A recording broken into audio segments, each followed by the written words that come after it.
years after Manasseh, this horrible king down south, years after he rules, and we know by his reign this southern kingdom is not going to last.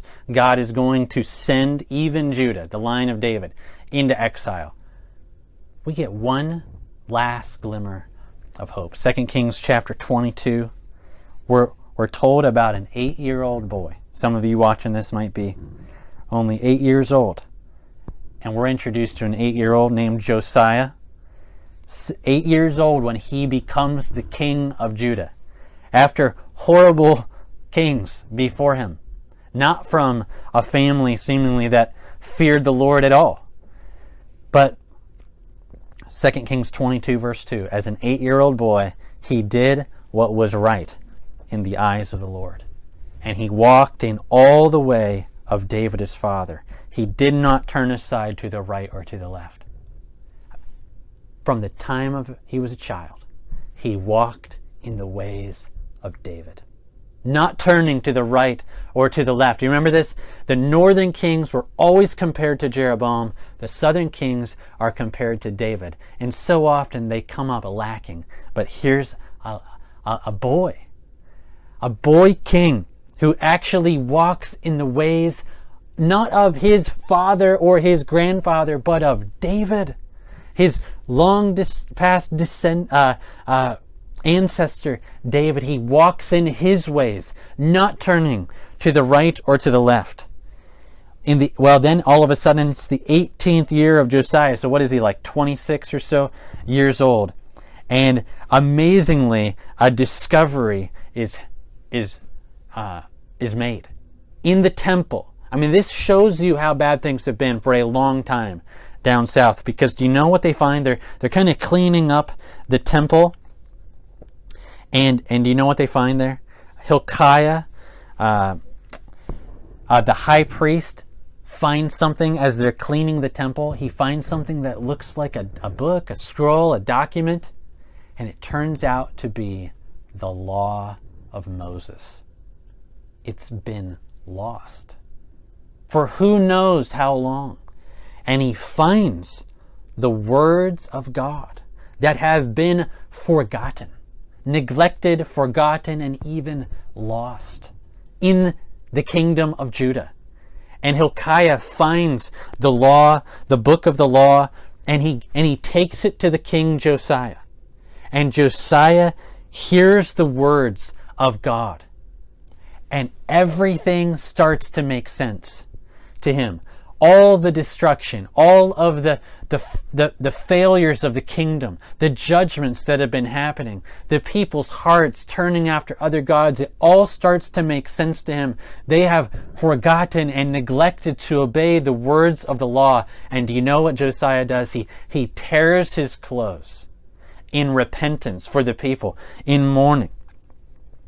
And he determines in his heart to spend the rest of his life trying to do what God told him to do as the king, and to lead this people back to the law of the Lord. It is a revival unlike maybe anything that ever happened in Israel's entire history.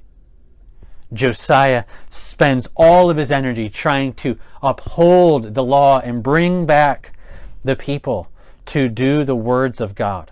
He's like the only king to have a heart like David's heart. He takes the words of Yahweh, he reads them to all the people. He takes out all of the Baal worship, all the false gods that have even been put in the temple by his day, and he destroys them. He gets rid of the wicked high priest. He gets rid of the male prostitutes. He breaks down the high places. He defiles the places where they had the place where they had been burning their sons and daughters to false gods. He tries to root out all of the false worship in Judah. 2 Kings 23 verse 15, this is worth looking at. It says, moreover, at the altar at Bethel, remember that was up in the north, the high place erected by Jeroboam. Remember him? Who had built the calves? He had built that altar to worship the calf. Josiah has that altar pulled down and burned. He burns the Asherah. And as Josiah turned, he saw the tombs on the mountain. And he sent and he took the bones out of the tombs and he burned them on the altar. And he defiled the altar that Jeroboam had made hundreds of years before, according to the word of the Lord that the man of God had proclaimed. Do you remember that? That was hundreds of years ago. And not in this study, but in the story. Hundreds of years before. Remember when Jeroboam built the golden calf down in Bethel? And this man of God came to him and he started speaking to this altar. He says, altar, you're going to be destroyed one day. Bones are going to be burned on you. There's going to be a king named Josiah who comes someday. And he's going to defile your altar. It happens. Through Josiah, hundreds of years later. And he sacrificed all the priests of the high places who were there on the altars. He burned human bones on them. And then he goes back to Jerusalem. This is a man with a heart like God's. This is a man who's unlike anybody, maybe even better than David, unlike any king we've ever seen. And you see this in 2 Kings 23, verse 21, because when you read 2 Kings 23, 21, you find that the king Josiah commands all the people to keep the Passover of the Lord your God. And the author says, verse 22, for no such Passover had been kept since the days of the judges who judged Israel, or during all the days of the kings of Israel or the kings of Judah. Do you see it? There was never a king who actually kept the Passover as God had said.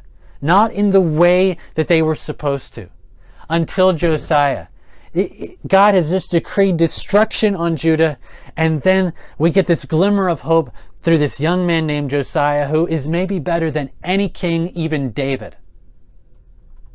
Fully committed with all of his heart to do the word of the Lord. And this is what the author wants you to see. 2 Kings 23, verse 25. Before Josiah, there was no king like him who turned to the Lord with all his heart, with all his soul, with all his might. This was the Shema. Remember, hear, O Israel, the Lord our God, the Lord is one, and you need to love him with all your heart and all your soul and all your might. Do the words of Moses. And the author wants you to see Josiah is the guy that we've been waiting for. There's nobody like him. Perhaps the greatest king that they've ever had. But then, verse 26, 2 Kings 23, 26. Still, the Lord did not turn from the burning of his great wrath, by which his anger was kindled against Judah. And the Lord said, verse 27, I will remove Judah out of my sight, as I have removed Israel, and I will cast off this city that I have chosen, Jerusalem, and the house of which I said, my name shall be there. The temple's going down. The people are going into exile. The author wants you to see it. Even right after the reign of Josiah, in spite of all that he did, God's anger cannot be turned away by Josiah. Even the most faithful king maybe we've ever seen, this king is not enough to turn God's anger away. The people are headed for judgment. They're headed for exile, and the temple's coming down. It's guaranteed.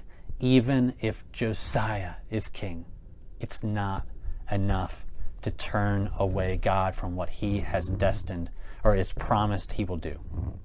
And you think, if Josiah's not enough, is anybody enough to turn God's wrath away from us?